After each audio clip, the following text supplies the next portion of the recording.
हे प्रिय मित्र, अब हम पहुंचते हैं भगवत गीता के 13वें श्लोक पर, जहां केवल एक नहीं अनेक दिव्य ध्वनियां एक साथ युद्ध भूमि में गूंज उठती हैं। भीष्म पितामह के शंखनाद के पश्चात अब पांडवों की ओर से भी शंख, नगाड़े, मृदंग और अन्य वाद्य यंत्र बज उठते हैं। यह अब मात्र युद्ध की तैयारी नहीं रही, यह धर्म की उद्घोषणा बन गई है। यह है अध्याय 1, श्लोक 13। श्लोक 13 संस्कृत में तथा शंखाश्च भैर्यश्च पर्णवानक गोमुखा सहसैवाभ्यहन्यन्त सशब्दस्तुमुलो भवत्। शब्दार्थ एवं सरल अनुवाद। तथा उसके बाद शंखाच शंख, भैर्याच नगाड़े, पर्णवानक गोमुखा मृदंग, आनक और गोमुख, अन्य युद्ध वाद्य यंत्र सहसा एव अभ्यहन्यन्त एक साथ तीव्रता से बज उठे।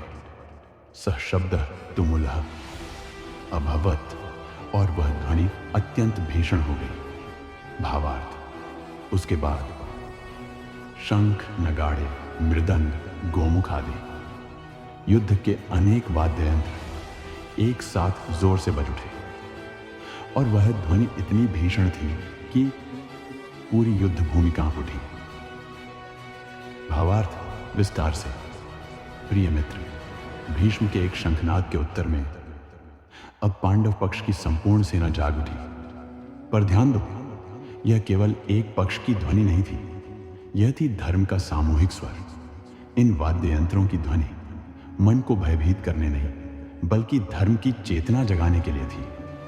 यह श्लोक उस ऊर्जा का वर्णन करता है जब संपूर्ण धर्म पक्ष एक लय में, एक भाव में युद्ध के लिए जागृत हो जाता है।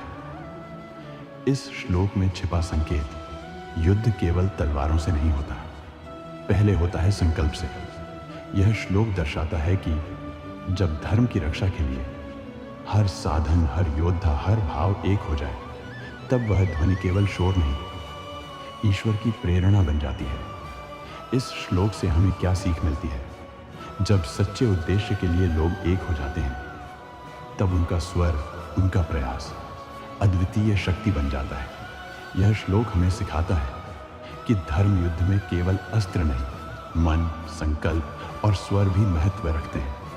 और अंत में यह कि जो युद्ध धर्म के लिए होता है, उसमें हर ध्वनि भी प्रार्थना बन जाती है। जय श्री राधे।